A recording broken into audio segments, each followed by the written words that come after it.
Welcome again, Live Good Lifestyle Coaching. People have been enjoying the answers to the questions they've been asking. You guys have been asking some amazing questions.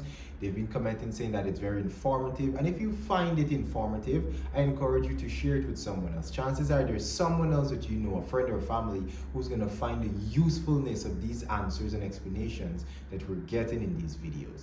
The weekend is upon us and we have a very timely question. Today's question is, does alcohol contain calories, or does it contain a lot of calories?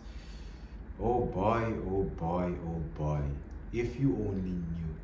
If you only knew how much calories are within just a regular bottle of beer or a glass of some alcoholic beverage, you would stay away from it. You would keep your distance from it.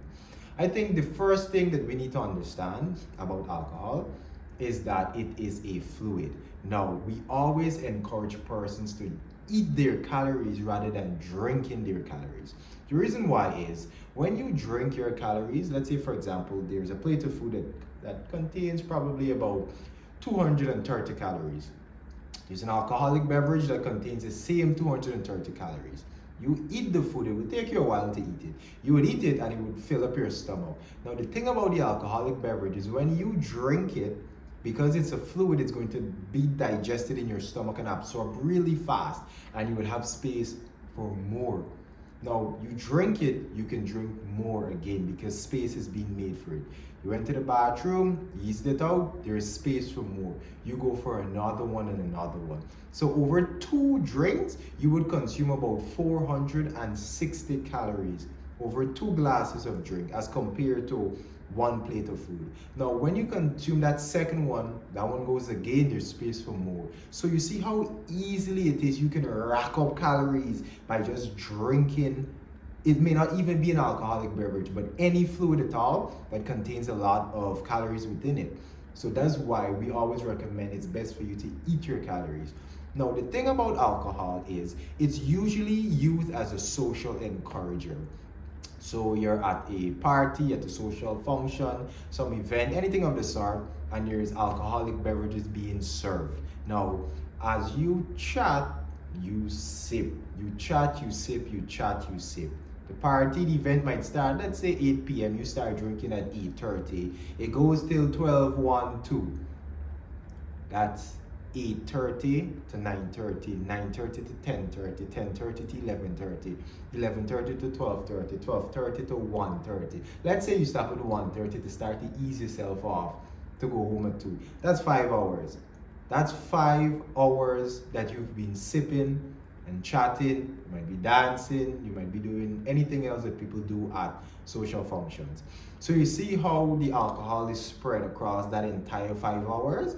And how you've just been sipping and chatting and not even realizing it. Another thing is, when you eat before you consume an alcoholic beverage, it takes longer for the alcohol to get into your bloodstream, right? So let me explain this.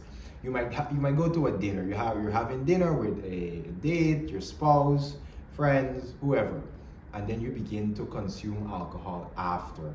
What's going to happen, because that food is in your stomach, it's going to slow down the absorption process of the alcohol, right? So you're going to be drinking and you're not going to be getting that intoxicated feeling, but you're going to feel grounded. So you're going to say, man, nothing really happened to me, I'm feeling good. So you're going to go for another one and another one, and you're just going to keep going at it. And what you'll find, before you hit that intoxicated level or feeling, you would have consumed probably half a case of Banks Beer, of Corona, of Heineken, tequila, any form of vodka, or 5-year-old, 12-year-old, 15-year-old. You would have consumed so much of it, and then you start to get that feeling. Remember, you already had dinner a little while ago.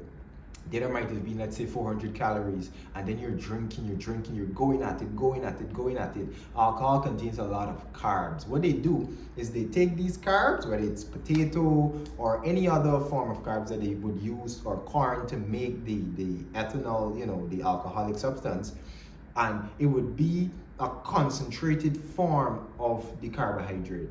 So this much of the carbohydrate might be contained in this much of the, probably a snap glass or how much ever worth of the alcoholic beverage. So it's just a concentrated form. That's why you'll find people would have to dilute it with what they call a chaser.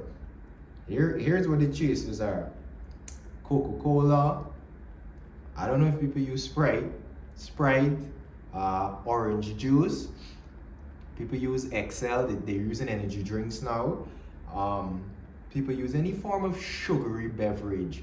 You know, they find apple juice, cranberry and vodka. So they're adding to the already concentrated beverage a highly concentrated beverage now to dilute it. So you're over concentrating one single beverage, and that's one glass. And you'll be with friends, you'll be with people accompanying you, and as soon as one is finished, someone else is gonna bring one. Here, my boy, hold. You gone, you again, So it's easy to find yourself consuming calories in the thousands without even realizing it in one night. Now that's a Friday night. That's Friday. You have Saturday night coming up as well. And then if you're a Sunday person, you might be at your friend's house on a Sunday, or your friends might be over by you on a Sunday if you're a weekend guy or weekend girl. So within Friday, Saturday, Sunday, you can rack up easily probably about 5,000 calories. So it's very important to understand that yes, alcohol contains way too much calories, and that we should begin to bring the alcohol level down. So you find a lot of persons are on a weight loss journey, and I want to drop the body weight, or I want to just simply maintain my body weight. And they go out, and then they're just at it. Now it can become very easy to consume so much alcohol because it's a social encourager. So if you find that I may not be able to, in the beginning, to reduce the amounts that I'm drinking off the bat, I would recommend two things. Number one is to begin to make substitutions. Substitute every other glass or other bottle of alcohol with, let's say, sparkling water. That's a good thing to make a substitution with. Or you can start to begin to reduce your level of social interaction. Because if you're not at the place where the alcohol is, chances are you'll not consume so much alcohol. So it's a fluid. You're going to dilute it with something that's very concentrated or sugary as well. Alcohol also affects your liver. It affects your liver. Now, a lot of your carbohydrates in your body are stored in your liver, and your liver detoxifies a lot of your blood. Your blood. So if your liver is now damaged by the alcohol, you only have one liver, what's going to happen is going to begin to affect your blood sugar levels. So you'll find then that your blood sugar level is going to fluctuate. You may find that your body fat level is increasing. That's why you see people today have something called a beer belly. The guys would have it. They would be a slim and trim guy, but he would have a belly at the front, and they like it. People seem to like it. They embrace it, but that comes from the alcohol. So all the fat that is being stored up by reason of how your liver is being affected is stored in here for the guy. Well, mostly for guys, their body fat would be stored in this region here. So that's why you'll notice they'll get a beer belly, but that's just the deposit of fat from the highly concentrated sugar and carbs in the alcohol. So that's just a quick explanation, a pretty vivid explanation of what alcohol does in your body, the amount of calorie it contains, and how easy it is to rack up calories in the thousands with alcohol. So there you go. I would advise you to begin to do your best to implement one of the two strategies, whether it's staying away from social interactions or making substitutions for the alcohol, and you'll find that you'll begin to bring your calories down, your calorie level down, and a good portion of your body mass, body fat, would be reduced. So that's a pretty simple way to reduce some of your body fat if you're consuming alcohol. So if you find this video to be very useful, share it with someone. I know you know a few people, not just a few. Most people that you know, probably they're wondering the same thing. Does alcohol contain a lot of calories? Well, they don't know, so they just go and they drink. But you share this video with someone, say, hey, check this out. This is what I learned today. You just forward it to them and they're going to be like, whoa. And then you're going to notice it's easier for you to reduce your alcohol consumption if everyone around you is aware of the dangers of alcohol as you are, and they begin to do the same thing. So it becomes a team effort now.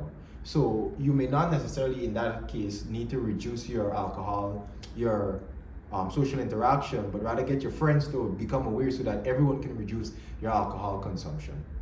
All right, so I look forward to any questions that you might have concerning alcohol. You can drop them in the comments below. You can send a message. You can click the Live Good Lifestyle Coaching form in the bio, drop a question. You may even want to bring about a follow-up question concerning alcohol, and I'd gladly answer it. If need be, I'll do another video explaining it.